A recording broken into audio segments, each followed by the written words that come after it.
My name is Serafina Monroe. I come from a family that valued two things above all else: the shine of a sterling reputation and the weight of a measurable legacy. My father was a respected surgeon whose name was etched onto hospital wings, and my mother chaired galas that raised millions. They were architects of a world built from prestige and public approval.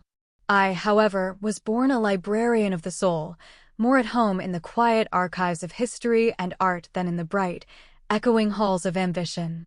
This simple truth was the fault line that ran through my entire life, and tonight, it felt like the earth was about to split wide open.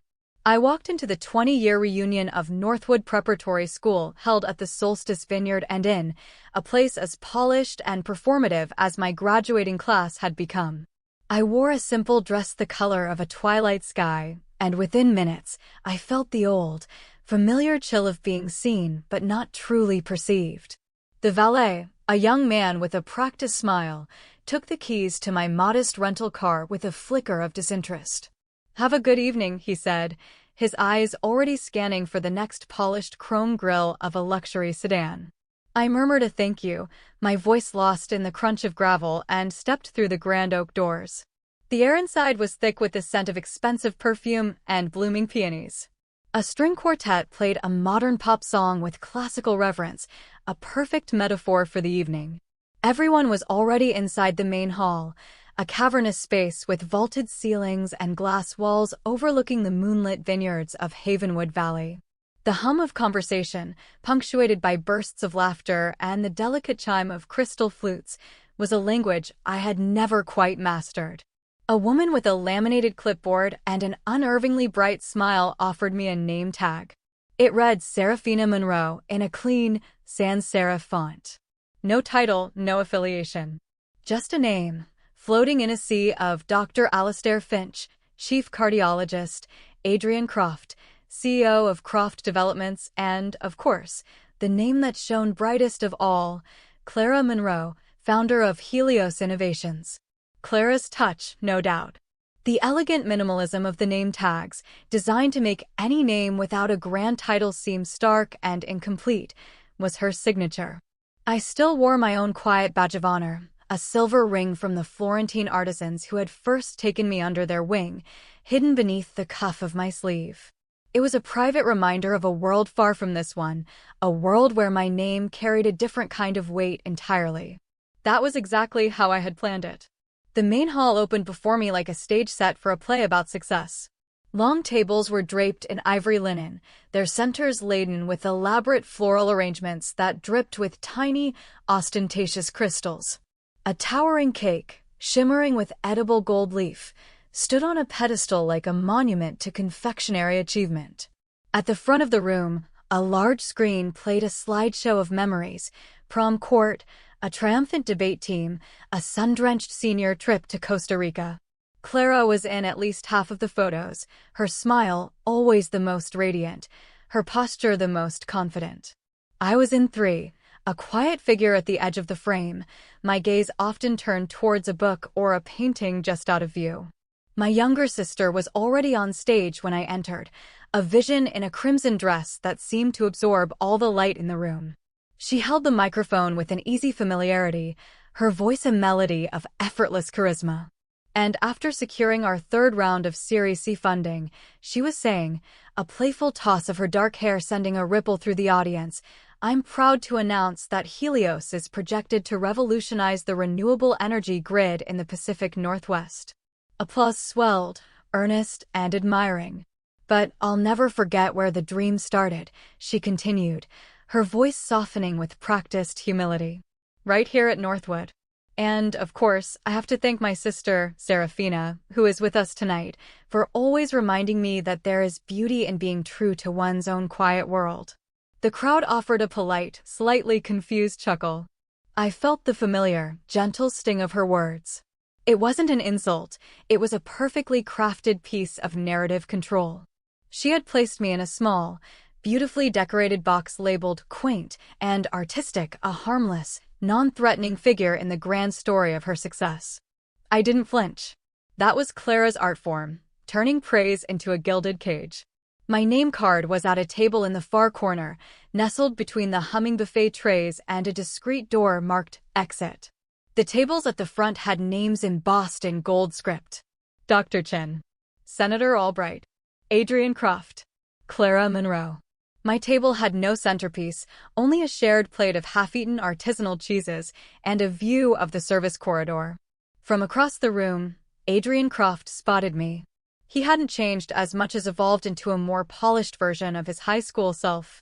Still handsome, still radiating an aura of unshakable self-regard. He made his way over, a glass of deep red wine in his hand, his suit tailored to perfection. He leaned in with the same smirk that had once made my heart flutter and later made it ache. Fina, he said, his voice smooth as velvet. The old nickname felt like a costume I had long since outgrown. Still playing with old books in some dusty corner of the world?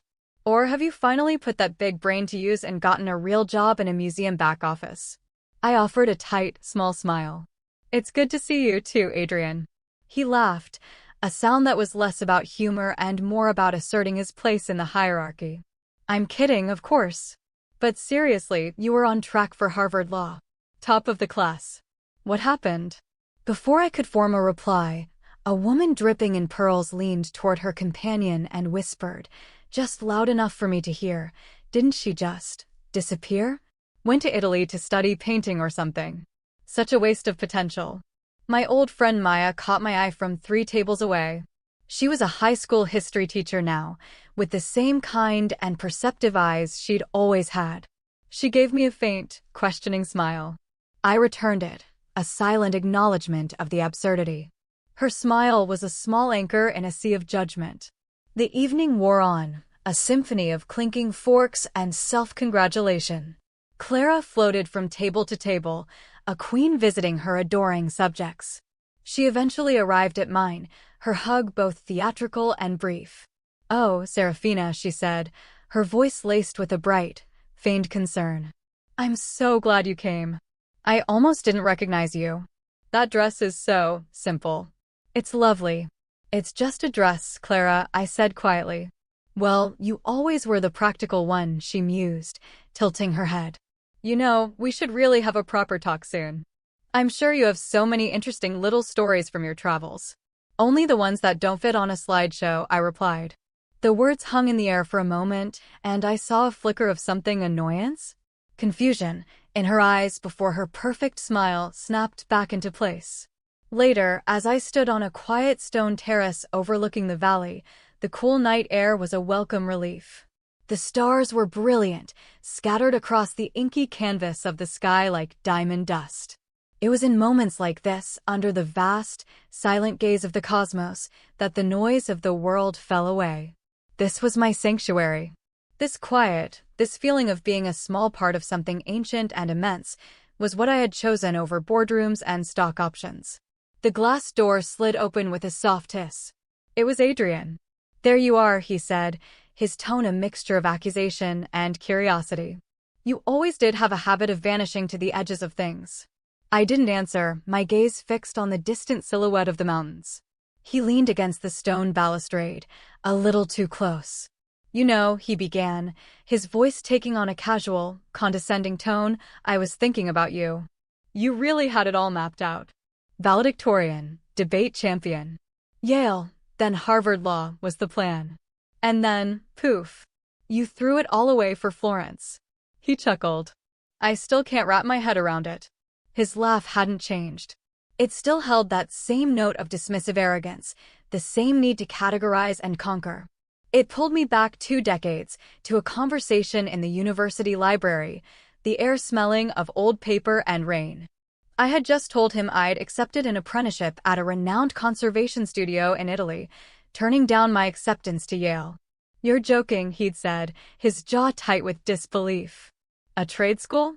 You're throwing away your entire future to be a glorified art janitor. It's not throwing it away, I'd replied, my voice shaking slightly. It's choosing a different kind of future. Something that feels real to me. Real, he'd scoffed. Serafina, success is real. Influence is real. This is a fantasy. He had walked away then, leaving me standing among the silent, sleeping books that understood me better than he ever could.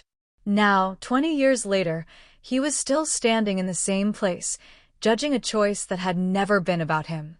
I didn't throw my life away, Adrian, I said, my voice as calm and steady as the night air. I just stopped living it according to your blueprint. He let out a short, frustrated sigh. Always so cryptic. So artistic. I turned to go, but he caught my arm, his grip surprisingly gentle. You could have been someone, Serafina. Truly someone. I looked at him then, and for the first time that night, I felt a wave of deep, quiet certainty wash over me. I am someone, Adrian, I said. Just not someone you have the language to understand. Before he could respond, the door slid open again. It was Clara, her smile a dazzling weapon. There you two are, she called, her voice pitched to Carrie. They're asking for the golden trio, me, you, and Adrian, for a picture. Come on, for old time's sake. Her eyes flicked to me, and her smile widened into something sharper. Oh, Serafina, I didn't realize you were still here. I thought you might have slipped out early. You know how you dislike a crowd. Adrian dropped his hand from my arm as if it had been burned. Clara looped her arm through his, a seamless, proprietary gesture. Anyway, she continued, brushing an imaginary speck of lint from Adrian's lapel. Everyone is dying to hear about what our class's most celebrated tech mogul and its most successful property developer have been up to. I told them you two are still the ultimate power couple. She laughed, a sound like glittering ice, and glanced at me. Adrian chuckled, a nervous, flattered sound. And Serafina, Clara said, her eyes sparkling with faux interest. What is it you're working on these days? Still restoring old paintings in Italy. I'm in a period of transition, I said simply. Oh, she replied, her brow furrowing with mock concern. Not between jobs, I hope. I manage, I said. Just not in front of a board of directors. She tilted her head. Always so mysterious. Her smile tightened. But I suppose not everyone is meant for the spotlight. She turned, tugging Adrian back toward the light and the noise, her heels clicking a rhythm of triumph on the stone floor. I stayed on the terrace a moment longer, letting the cool breeze wash over me. I wasn't angry. I had spent too many years learning to build my own shelter from their weather. I had a life filled with the patient, sacred work of saving beautiful things from the ravages of time. I had held in my gloved hands manuscripts that contained the first glimmers of modern thought, pigments ground from lapis lazuli by monks 1,000 years ago. My name wasn't on a building, but it was whispered with respect in the quiet, hallowed halls of the Bodleian, the Uffizi, and the Vatican Library. My legacy wasn't measured in stock prices, but in the silent, enduring survival of human history. I re-entered the hall just as the Master of Ceremonies was stepping to the podium to announce the final award of the evening. And now, he boomed, the award you've all been waiting for. The Northwood Preparatory School Distinguished Alumni Award. This year, the choice was unanimous. A visionary, a leader, a true innovator. Please welcome back to the stage, Clara Monroe. The applause was a tidal wave. Clara ascended the steps, her crimson dress a slash of brilliance in the spotlight. She accepted a heavy glass trophy and turned to the microphone. Thank you, she said, her voice catching with practiced emotion. I am just so humbled. When I think about leadership, I think about visibility. It's about stepping forward, about building the future, not just preserving the past. It's about leaving a mark that everyone can see. Her eyes swept the room, and for a fleeting moment, they met mine. It was a look of absolute victory. I saw Maya watching me, her expression a mixture of anger and concern. Adrian was on his feet, raising his glass in a toast. To Clara, he shouted. Proof that the future belongs to those who build it, not those who hide from it. A few tables around him cheered in agreement. It was in that moment that a quiet, dignified figure appeared in the doorway of the great hall. He was an older man, perhaps in his late 70s, with a shock of white hair and a face etched with the kind of wisdom that only comes from a lifetime of deep study. He wore a simple, impeccably tailored tweed jacket and carried a soft leather satchel. He moved with a slow, deliberate grace, his presence creating a small, silent ripple in the boisterous room. He scanned the crowd, his pale blue eyes passing over the senators and CEOs without a flicker of recognition. Then his eyes found me in my quiet corner. A warm, gentle smile touched his lips. He began to walk toward me, his path straight and undeterred. A hush fell over the tables nearest him. People turned, their conversations faltering. The MC paused mid-sentence. Clara froze at the podium, her smile faltering. The man, Dr. Alastair Finch, one of the most revered manuscript scholars in the world and my mentor from the Vatican Secret Archives, stopped before my table. The entire room was now silent, all eyes on us. He bowed his head slightly, a gesture of profound respect that sent a shockwave through the room. Dr. Monroe, he said, his voice a soft, cultured baritone that carried with surprising clarity in the sudden stillness. My deepest apologies for this intrusion. We have a development with the Codex Amethystus. The carbon dating results just came back from the Zurich lab. The council is convened and awaits your guidance. It is, as you suspected, a palimpsest. The words, meaningless to most in the room, landed like a judgment. I heard a gasp from a nearby table. Adrian's jaw had gone slack. I saw Clara take a half-step back, her hand flying to her throat, her face a mask of utter disbelief. Dr. Monroe? Adrian whispered, the word foreign and clumsy on his tongue. I rose slowly, my own heart a steady, quiet drum. I met Alastair's gaze. The lower text, I said, my voice clear and calm. Is it legible? Only under multispectral imaging, he replied, a spark of excitement in his eyes. It appears to be a previously unknown commentary on Aristotle. By a woman. A collective intake of breath seemed to pass through the hall. I gave a small, slow nod, a universe of understanding passing between me and my mentor. I will be there in the morning. Please, tell the council to proceed with the utmost care. This changes everything.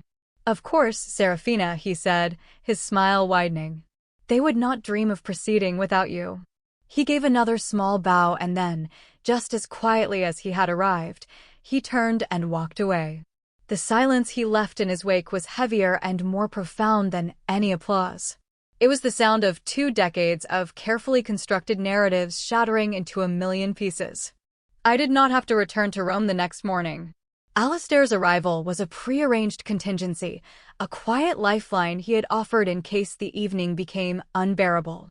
A little bit of theater, he'd called it, to remind them that the quietest rooms often hold the most power. The next day, the dam of silence broke. My phone buzzed with texts from numbers I hadn't seen in 20 years. The first was from Adrian. I had no idea, Serafina. Doctor? A codex? I feel like a complete fool. I am so sorry. I would love to understand what it is you really do. I read the message and felt not triumph, but a quiet sadness for him, a man who could only value what was presented to him with a formal title and a public spectacle. I didn't reply. The second message was a voice note from Maya. Her voice was trembling with a mixture of excitement and fury. Fina, you won't believe this. After last night, I did some digging. I'm on the Alumni Archive Committee, remember? I went into the old digital records. 10 years ago, you were nominated for the Alumni Academic Achievement Award. A big one. But your nomination was withdrawn. I found the email. It was from Clara. She wrote to the board, saying that you had requested your name be removed, that you were a private person, and that such a public-facing award would be at odds with your humble, artistic pursuits. She stole it from you, Serafina. She didn't just let you be forgotten, she actively erased you. I sank onto the edge of the hotel bed, the phone still pressed to my ear. It wasn't just about jealousy. It was a systematic campaign to curate my identity, to keep me small and manageable in the shadow of her blinding success. She had not only built her own pedestal, but had tried to dismantle mine, brick by quiet brick. That afternoon, I sent Clara a simple text. The Heron Cafe. Tomorrow at 10. She arrived looking like a ghost. The crimson dress was gone, replaced by a simple gray sweater. Her face was pale, stripped of its usual confident makeup, and her eyes were shadowed with a fatigue that had nothing to do with lack of sleep. This was the bone-deep weariness of a person whose foundation has crumbled. She sat across from me in the quiet corner of the cafe, the scent of coffee and old wood a comforting presence between us. For a long time, she said nothing, just stared into her cup as if it held the answers to a question she was afraid to ask. Finally, she slid a small, worn object across the table. It was a little leather-bound book of fairy tales, its cover soft with age. The illustrations were intricate and beautiful. It had been our favorite as children. "I almost threw this out a dozen times," she whispered, her voice rough. "I kept it in a box labeled childhood. I think I was trying to keep you in there too. Small. A character in a story I was writing." I opened the book. On the inside cover, in my own childish, looping script, was written, "Property of Serafina and Clara Monroe, Adventurers. I spent 20 years trying to outrun your shadow, Fina," she said, her gaze finally meeting mine. Her eyes were filled with a profound, shimmering sorrow. "You were always so brilliant, so self-contained. You never needed anyone's approval. You just were. And I was so desperate for it. I thought if my light was bright enough, no one would notice that I felt like a pale imitation of your substance. It was easier to make you seem small than to admit how large you felt to me." Her fingers trembled around her cup. "I didn't want you to disappear," she whispered. "I just didn't know how to exist next to you without feeling like I was fading." For the first time in 2 decades, I saw my sister. Not the CEO, not the strategist, not the star. Just Clara. The little girl who used to crawl into my bed during thunderstorms, her small hand clutching mine. I reached across the table and laid my hand gently over hers. Her breath hitched, a small, broken sound. "Then maybe now," I said softly, "we can learn to be in the same sky." A week later, I stood before the original Codex Amethystus in a climate-controlled vault in Rome, the air cool and still. The delicate manuscript lay open in its cradle, its ancient vellum glowing under the soft, angled light. I was home. This was my legacy, not the applause or the awards, but this silent, sacred act of preservation. My phone buzzed. It was a picture message from Maya. A photo of the digital screen in the Northwood Preparatory School's Hall of Legacy. Under a list of recent awardees, a new entry had been added.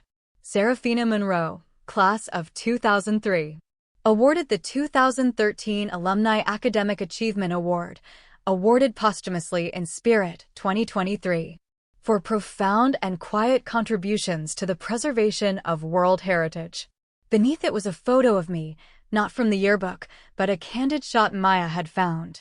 I was in the Uffizi Gallery on our senior trip, my back to the camera, my head tilted as I gazed up at a Botticelli, completely lost in a world of my own making. A world I had never left, and to which I had finally, fully returned. My legacy wasn't about being seen. It was about seeing the beauty that others overlooked, and in doing so, finally learning to see my own.